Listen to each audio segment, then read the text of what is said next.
Assalamualaikum warahmatullahi wabarakatuh.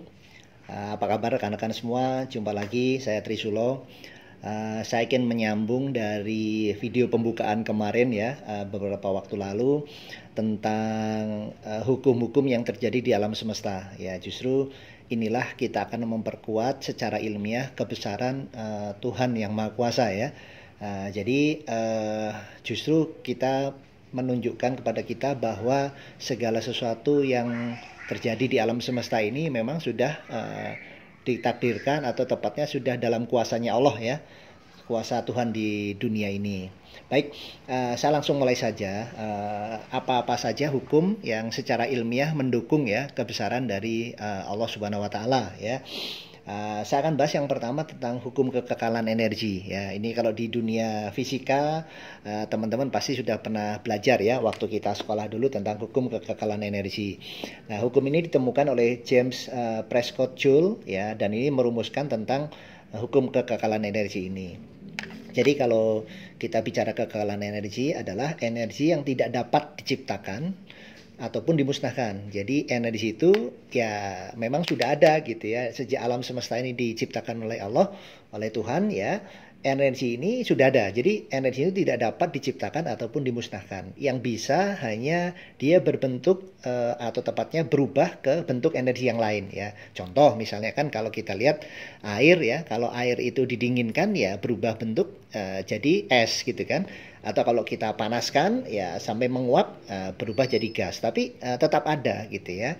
Nah, dan kalau kita lihat dari energi yang ada 5 poin ya, dari energi itu yang pertama adalah tidak berbau ya. Energi itu tidak berbau, energi itu tidak berwujud, energi itu tidak bisa dilihat, tetapi energi itu bisa berubah dari bentuk satu ke yang lain gitu kan.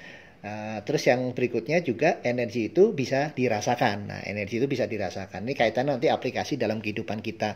Orang yang punya energi jelek, kita bisa rasakan. Energi baik, kita bisa rasakan gitu kan. Ada istilahnya energi itu kita bisa rasakan, rasanya bisa kita rasakan gitu ya. Itu kalau dalam aplikasi. Nanti kita akan bahas di topik yang lain.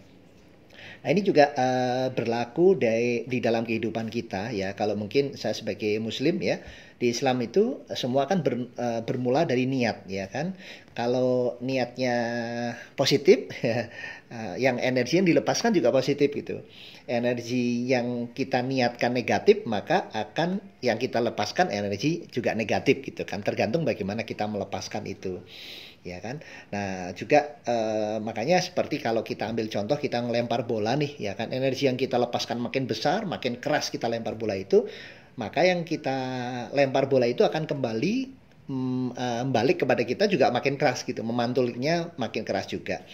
Nah, makanya kalau di dalam yang kita pelajari doa yang paling kuat saat kita teraniaya gitu ya, itu mustajab sekali karena energinya besar sekali di saat kita teraniaya gitu ya.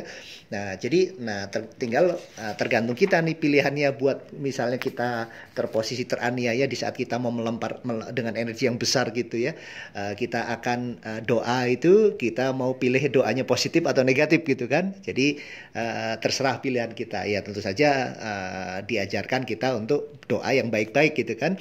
Walaupun doa yang negatif pun boleh gitu. Terus tapi kalau kita negatif atau kita kejelekan, kita doakan juga kejelekan kan, apa bedanya ya kan dengan dia. Nah, cuman memang nggak mudah, harus latihan nih teman-teman. Nah, juga ada 3 jenis energi di dalam aplikasi kehidupan kita ya.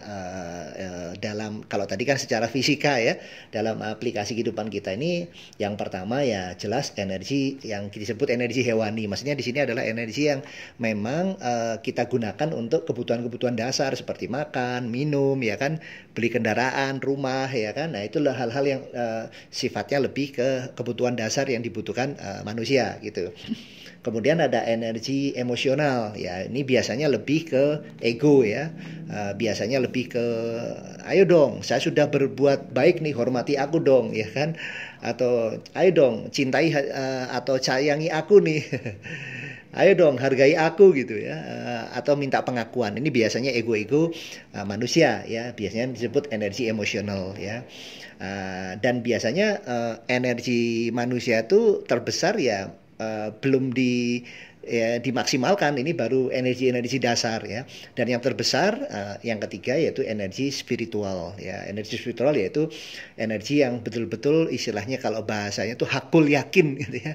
Benar-benar berpasrah, dalam arti berpasrah itu berserah diri, sudah benar-benar kita yakini yang terbaik ya yang diberikan Allah kepada kita. Kita minta yang diberikan dengan benar-benar yakin ya, seyakin-yakinnya. Makanya ada cerita-cerita dulu orang yang betul-betul yakin, karena doa yang dikabulkan yang memang kita yakini gitu. Nah, kita berdoa seperti apa kalau nggak yakin kan artinya kita meremehkan Tuhan ya, meremehkan Allah ya. Nah, makanya istilahnya kalau kita bisa memanfaatkan energi spiritual ini, benar-benar energi yang disebut unstoppable namanya ya. Nah, ini kurang lebih gambaran hukum yang pertama tentang hukum kekekalan energi. Nah, nanti seperti apa lanjutannya tentang bagaimana menambah saldo energi kita, gimana supaya energi kita nggak bocor gitu ya.